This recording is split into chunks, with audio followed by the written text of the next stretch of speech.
Hi guys! Kamusta na kayong lahat? Welcome sa aking Tagalog channel. At pasensya na kayo kung hindi ako nakapag-upload ng matagal na panahon. Sana kayo ay nasa mabuting kalagayan. Itong reading na to today is a weekly collective reading. At I am looking into October, November to December energy. So ang format ng reading natin for today is that I'm going to pick up 3 collective reading, pangkabuang, Tagalog na Tagalog reading. Ooh, look at that. Ang first card ko ay ako, di ba? High Priestess. So, I'm going to pick up 3 collective reading para sa inyong lahat. And then, at the end of the video, ako ay bubunot ng isang card sa bawat isang zodiac sign. Wow, Tagalog na Tagalog. And then, i-deliver ko ang message para sa bawat isang card for each sign. Sana kayo ay hindi nalilito. I-open ko ang comment section para i-bash niyo ako. Joke lang. Wala akong pakialam sa basher. Anyway, so let's make this fun and relaxing dahil first time ko ulit ito. But seriously, I'm gonna open the comment sections para mailagay nyo doon yung timestamp for each sign. So, let's pick up a collective reading muna, Tagalog. And then, I will pull one card for each sign, okay? This is a Tagalog reading para sa aking mga subscribers. Wow! King of Swords. Okay. The Three of Cups. Kayo, I think, dito pala ay King of Wands. Ito ay King of Wands, Three of Cups, and then the World card. Okay. I-layout ko muna lahat ng card, okay? Medyo excited ako na magbasa ng Tagalog. Maraming salamat sa inyong suporta. The Sun card. Let's see what is coming towards you. Ano ang inyong Two of Swords. Ano ang inyong message? So, I am channeling October, November energy. Okay. Meron kayong Emperor. Nine of Coins. Dadahan-dahanin ko lang yung upload ko dito ha. Kasi alam nyo naman, ang dami kong channel. So, let's start the reading. Well, first of all, siguro kayo ay mga hopeless romantic, you know? So, yung first reading na napipick up ko dito ay King of Wands. Tong King of Wands nito ay gustong-gusto mo ito. Girl, gustong-gusto mo tong King of Wands na to. Ito ay Aries, Leo, Sagittarius energy. Itong King of Wands na to, nakikita mo to online. Okay? Nakikita mo siya online, fina-follow mo siya online, meron kang picture pa nga nito na dinownload mo. So, crush na crush mo ito. Ito ay lokang-loka ka dito sa ano na to. Ini-exaggerate ko lang pero gustong-gusto mo ito. Okay? Itong King of Wands na ito. Ito ay posibleng business partnership or sa business or sa work or masasabi ko na medyo nahihiya ka dito kasi respetado siya. Yung, kumbaga, hindi lang siya matalino at hindi lang siya gwapo, siya ay matalino at marami itong marami itong mga secret na magagandang may pagmamalaki. So, ang crush mo o ang iniisip mo na love life, itong romantic energy nito, talagang hindi kita paano ko ba sasabihin, like, I wouldn't blame you kung magiging like head over heels ka kasi matalino, maganda, gwapo, maitsura, talagang ang kanyang personality ay stand out. King of Wands, look at that. At alam mo, marami tong may pagmamalaki sa buhay. Yun nga lang, medyo nai-insecure ka kasi dahil nga medyo meron siyang King of Wands, ito ay sikat or malakas ang personality. Alam mo yun, malakas ang personality niya. Madali siyang maka-attract ng tao, customer, client. Kaya medyo nai-insecure ka siguro sa kanya. Dinate mo ito. Nag-date kayo. Siguro naging kayo pero nag-break kayo or nag-date kayo tapos nawala. tama ka doon, may mga competition ka dito. Pero itong tao na to, na crush mo or romantic interest mo, meron kang kakompetensya sa kanya, pero siya pa rin ay single. At malayo pa itong magka-jowa. Kasi ang priority nito, meron tong at least, medyo may business ito, 5 ang kotse, 5 ang business nito. I would say na huwag kang masyadong mag-expect sa tao na to kasi talagang ang gusto niya ay mag-date, romance, but malayo pa tong mag-commit. You know why? Because pag nakikita mo tong world card, gusto niya lang close. Gusto niya lang may ka-close, ka-romantic, pero ayaw niya mag-commit. Look at that, ayaw niya mag-appear. Parang gusto niya lang may jowa ng 1 or 2 days. Then, ayaw niya talaga mag-fully commit kasi naiisip niya ang romance or relationship, it will get through his project or her project. So, you're dealing with someone who can be so romantic, talaga namang romantiko, pero hindi ito magko-commit. At saka marami kang ka-competition dito. It's parang kasi nanggagaling ako sa panguhula, o di ba Tagalog na Tagalog. I'm coming from a reader na unattached, yun, alam mo yung parang the way ko i-deliver to is that walang personalan, business lang. Huwag ka masyadong mahulog dito kasi talagang matagal pa tong mai-in love. Nag-i-enjoy pa to sa pera niya, sa freedom niya, at nag-i-enjoy pa to sa attention na nakukuha niya. Darating ang panahon na ito ay maghahanap ng, seryosong relationship, pero hindi ko pa nakikita ngayon. Kaya kung gusto mo, kung trip mo na jowa without commitment, game ito. Pero wag ka ma-in love, masasaktan ka. Maganda rin din siyang kaibigan. Sa totoo lang, itong klase ng tao na to, napaka-unpredictable. Pag nahanap niya ang katapat niya, pwede siyang ma-in love din. Pero ngayon, hindi niya pa nakikita yon. Tsaka marami tong ambisyoso or pangarap. Yeah. Pero meron siyang hidden King of Cups. It means, pag nahanap niyang katapat niya, pwede niyang isuko ang lahat in the name of love. So, medyo unpredictable, malakas ang radar nito. Intuitive ito. So, na-in love ka talagang sa isang malakas ang personality, malakas ang intuition, malakas sa buhay, malakas kay God to kasi talagang masipag. Yun nga lang, hindi pa siya ready. You might as well keep this person like no hard feelings. Ganito talaga siya. Huwag ka na lang ma-in love. Kasi, pag na-in love ka, ikaw ang talo. Matagal pa. Baka January 2025 pa, magkaroon to ng ibang ihip ng hangin. Baka mas i-prioritize niya ang seryosong relationship ng mga January pa, 2025. Kasi, marami pa siyang project. At saka, mga early ng 2025, na siya, hindi na siya nalilito. Hindi na siya busy.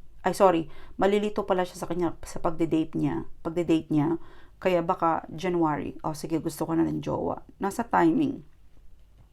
So, ilalabas niya yung King of Cups. Okay?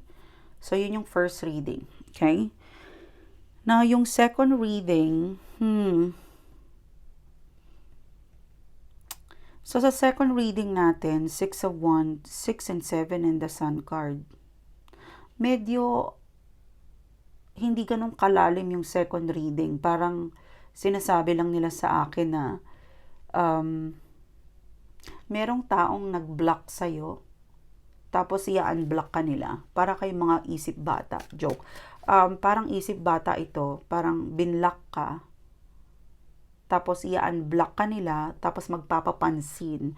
So, it could be a friend, it could be a lover, it could also be like a relative. It's not connected sa business or something. But, yeah, 2 of Cups. So, magkakabati kayo ng isang tao na binlock ka. Kasi pagka, maybe binlock mo ito din.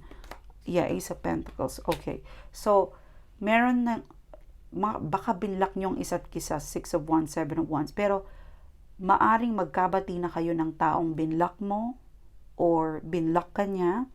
Nag-start tong mag-block sa'yo ng something around Valentine's or February month or August month.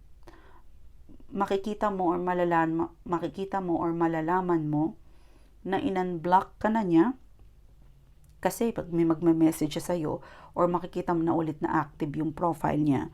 And pagtutuloy-tuloy ito na magkabati kayo at para kayong mga bata lang na nagkabati ulit. Pagkatapos ng mga konting pagdadrama ay magkakabati din. It could be like a best friend too, right? Or maybe a romantic interest. It could also be like, some family feud or parang pamilya na drama, ganun. Pero magkakabati kayo nito, lalo naisip niya kasi magpapasko. So, kailangan niya ng regalo sa iyo. Charot. Siguro kailangan niya, naisip niya magpapasko, dapat peace and love. So, lalambot ang mga puso niyo at magpupunta sa Two of Cups. Magsisimula ulit kayo. Ngayon, sinasabi nila sa akin na alam mo kung paano siya maiinis. Okay? Huwag mo nang ulitin yun. Or it's like, alam niyong dalawa kung ano yung ikaiinis nyo sa isa't isa, huwag nyo nang ulitin ulit yun. At alagaan mo na itong connection na ito. Okay? Alagaan mo na ulit. Okay? Now, the third reading is that ngayon parang may kaaway ka ata sa business. So, the last reading is connected sa pera, sa business, sa parang kumikitang kabuhayan sa Two of Swords, sa Emperor card. Ngayon, meron kang ka-deal sa business, sa pera, sa work, sa parang kumikitang kabuhayan nga ito. Ngayon, sa totoo lang, hindi ko alam kung bakit mo hinahabol itong tao na to. It could be like a supplier, it could be parang ang sinasabi nila sa akin ay huwag mo na tong habulin. Kung pinahihirapan ka ng customer na to, client na to, supplier na ito, or maybe someone online digital, or it could be someone connected to work. Hindi ko alam kung bakit mo to hinahabol. Sinasabi nila na hindi mo to kailangan. Medyo disrespectful na tong tao na to.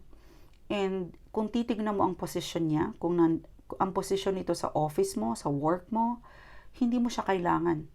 So, sinasabi nila sa akin na huwag mo nang habulin, huwag kang magmakaawa, huwag kang bumaba sa level ng nakakatapak ng pagkatao kasi parang nawawala yung kumpiyansa mo sa paghahabol dito sa tao na to o supplier na to, I don't know, kasi medyo bossy, emperor. Huwag mo tong habulin kasi pag hindi mo siya hinabol at hinayaan mo na siya at gumawa ka ng ibang paraan na makakatulong sa iyo, magsusupply sa iyo, parang sinasabi ang payo nila is that huwag mo na tong habulin. Gumawa ka ng paraan, palitan mo, maghanap ka ng ibang way, makakakita ka ng kapalit, ibang way, another person that will help you and assist you. At doon ka yayaman. Maybe itong tao na to ay katrabaho mo sa work. Humanap ka ng tulong doon sa katrabaho mo na sabihin mong ayaw mo na sa job na to, maghanap ka na ng iba. In short, itong tao na to hindi ka nito matutulungan. Lagi ka nitong pahihirapan at pag pinapahirapan ka niya, pipigain niya yung kumpiyansa mo, yung confident mo, bababa. Yung self-esteem mo, bababa. Huwag ka na dito. Maghanap ka ng iba, meron kang mahanap na iba. At doon ka yayaman, doon ka gaganda ang buhay, doon gaganda ang feeling mo, doon ka feeling supported, doon ka magkakaroon ng pera. Kung sino man ang nagpapahirap sa'yo, tanggalin mo, gumawa ka ng paraan na hindi konektado sa kanya. Dahil, girl, sinasabi ko sa'yo, ang daming kapalit nito, ang dami mo pang ikauunlad sa buhay, hindi konektado sa tao na to. Okay? Okay. Alright. Now, doon tayo sa last part ng, sana panoorin niyo to, no? So, ngayon, ang susunod na reading natin ay, I'm gonna pull one card for each sign at I'm going to look into your message, okay? So, let's start with Libra. Pakilagay na lang ang timestamp at salamat. So, Libra, ano ang message mo? Libra, merong surprise, pero mabubuking mo. Libra, I think connected ito sa birthday mo, or maybe this is a delay. Para tong delay surprise or surprise, meron kang surprise, pero magkakaroon ka ng hint kung sino tong surprise na to. So, merong paparating na surprise gift, surprise. At malalaman mo rin kung sinong galing or kaninong galing itong surprise na ito, okay? Now, Scorpio, ano ang message mo? Four of Wands. Oh, Scorpio, meron kang makakasama sa buhay or sa bahay. Siguro nalulungkot ka, nag-iisa ka. Medyo malalim itong Four of Wands, ha, Scorpio. So, Scorpio, kung nalulungkot ka, nag-iisa ka, ang sabi nila ay magpasensya ka lang kasi magkakaroon ka ng kasama sa buhay or sa bahay at magiging feeling inspired ka ulit. So, kumapit ka lang, okay? Ngayon, para sa mga Sagittarius. Sagittarius, marami kang ginagawa. Okay? Sagittarius, parang ang basa ko dito sa Ten of Wands ay pagbutihin mo ang kung anumang mga project at mga activities na ginagawa mo ngayon kasi isa sa mga pinagkakaabalahan mo at pinagkakabisihan mo ay magdadala sa iyo sa isang napakalaking swerte. Ang sarap magtagalog. Nakakamiss ang Pinas. So, go ka lang. Busy ka, pero magkakaroon ka ng magandang kinabukasan sa ginagawa mo. At habang nagtatrabaho ka, huwag mong kalimutan magsaya at huwag kang mabugnot or mabuisit. Basta i-enjoy mo lang ang pagiging busy mo because dadalhin ka nito sa isang magandang biyaya or isang magandang news or blessing. Okay? Sa Ten of Wands. Okay. Ngayon, Capricorn. Ikaw, Capricorn, marami kang dinidate, Capricorn. Marami kang choices, Capricorn. Kung feeling mo nalilito ka ngayon is because marami kang paandar. Para bagang sa'yo, Capricorn, kung nalilito ka, is kasi nililito mo ang sarili mo. Kumbaga sa dating, ang dami-dami mo kasing kinakausap. Kung isa lang kinakausap mo, malamang na get to know mo to ng maayos ko. So, kung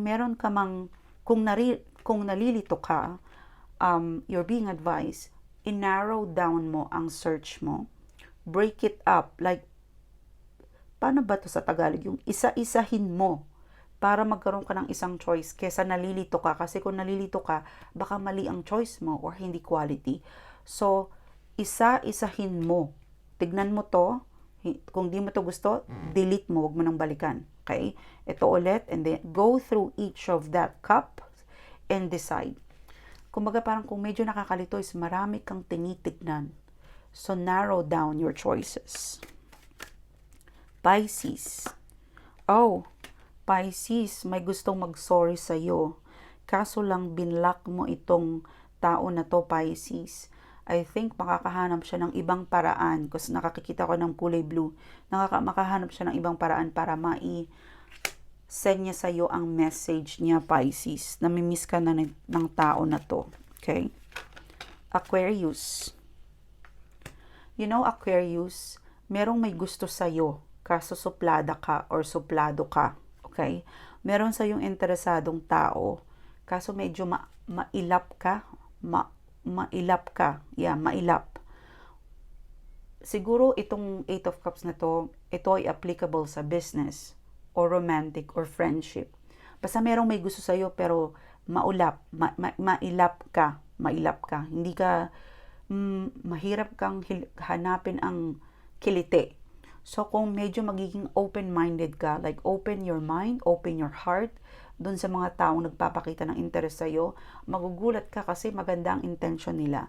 So, wag kang medyo rigid or parang wag mong ilimita yung tao na gustong magpakita ng interest sa'yo kasi magugulat ka, magaganda ang mga intention nila. Okay?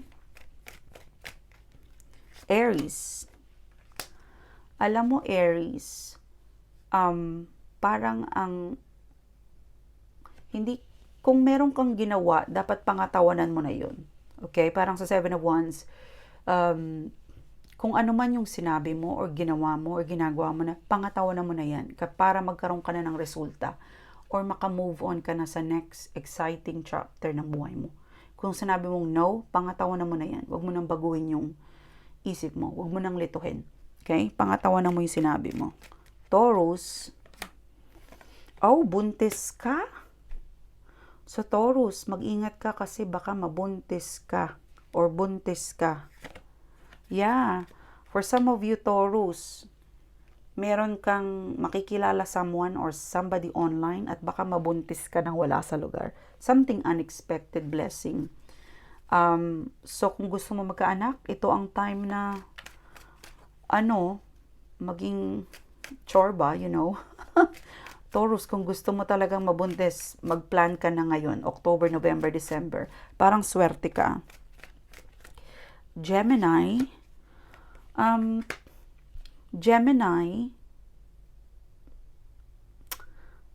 I feel like Gemini, parang merong, kuha pa nga ako isang card, High Priestess. Parang, for you Gemini, ang message sa'yo is that, meron sa'yong magme-message, okay Gemini, meron sa'yong magme-message, kung gusto mo, kasi High Priestess parang sinasabi na merong paparating na message para sa'yo, medyo naiinis ka, or ayaw mo yung sinasabi niya, o yun, hindi mo gusto, parang hindi yun yung gusto mong marinig. Gemini, itong Page of Pentacles na to, may magme-message sa'yo, pero hindi yan ang gusto kong marinig sa'yo. Okay? Ngayon, with the High Priestess, maghintay ka lang kasi maririnig mo din yung gusto mong marinig sa kanila. Be patient. Okay? It's like, maybe you're expecting this person to say sorry to you. Just wait kasi darating doon. Ang importante, kailangan mo tong entertainin para masabi niya sa yung exact na gusto niyang sabihin, yung feelings niya. Okay? Cancer, merong offer sa iyo abroad. Lumipat abroad. At kung sakasakaling lilipat ka ngayong October or November or December, marami kang suporta at makakahanap ka agad ng trabaho, Cancer. Okay? Virgo, meron kang bagong makikilalang tao na magkukonect sa'yo sa business idea, business proposal, or it could be a person na mai-in love ka ulit. Nice, di ba? Queen of Wands. Leo. Leo, for some of you guys, parang kung right now, Leo, kung feeling mo hindi ka interactive, wala ka sa mood, kailangan mo mag-travel. I think magta-travel ka or you need to travel at magpahinga. Kasi yung psychic mo, yung iyong inspirational na psychic, yung third eye mo for being creative is medyo pagod at kailangan ng pahinga ng kaluluwa mo para maging creative ka ulit. So you can roar like a lion. Okay? So, maraming salamat sa panonood nyo ng first video ko ng matagal na time. Sana ay supportahan nyo to. At i-open kong comment section. Nangungungo ako. Maraming salamat sa inyo guys. At sana supportahan nyo pa yung other channel ko. Okay?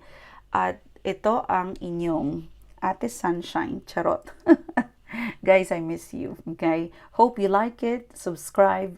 Click the bell. At i-follow nyo din yung iba kong channel. Please. Ilalagay ko sa description box below. Bye guys. Salamat.